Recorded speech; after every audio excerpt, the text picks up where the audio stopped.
So here we are, Thanksgiving 2011, Fortified Hills Baptist Church. This is number 6 for me here. It's funny, I'm thankful tonight that I was the first one to go through the line. That is never... I saw that.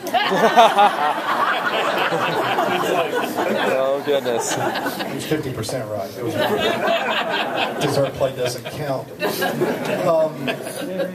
wondered how that happened. I didn't tell him to say that. I really did. On a side note, real quickly, 30 seconds. These folks I respect a lot.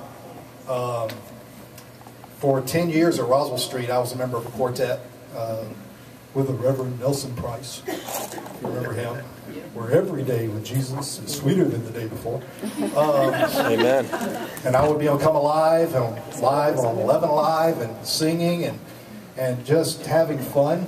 And boy, things were a whole lot simpler during 1995 to 2005. I used to complain about sound and bring it up and cut it down on the monitor and back it off. And so you noticed all that? I did. That's why I sat over there and watched. Going, oh, I remember those days. It's good to hear laughing. It really is.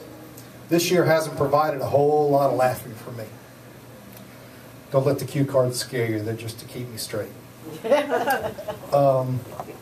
Started in January of this year, where I've been diagnosed with middle-aged male depression. Happy New Year. Let's start out with that kind of situation. Owning a sign business since 2006 rather. I opened a storefront in 2009 over in Hiram, and basically through the depression, through circumstances beyond my control, I had a just literally physical and mental breakdown in February. Ask Sarah Nix. She can probably tell you the story. But I had to close the store. Just another failure in the second month of this year.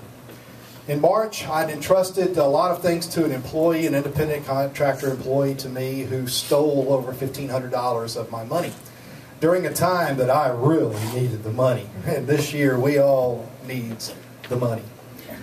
So I had to go through legal issues there, and there was a whole lot going on. And to make matters worse, in the month of April, I started having more complications with another legal issue from a former employer.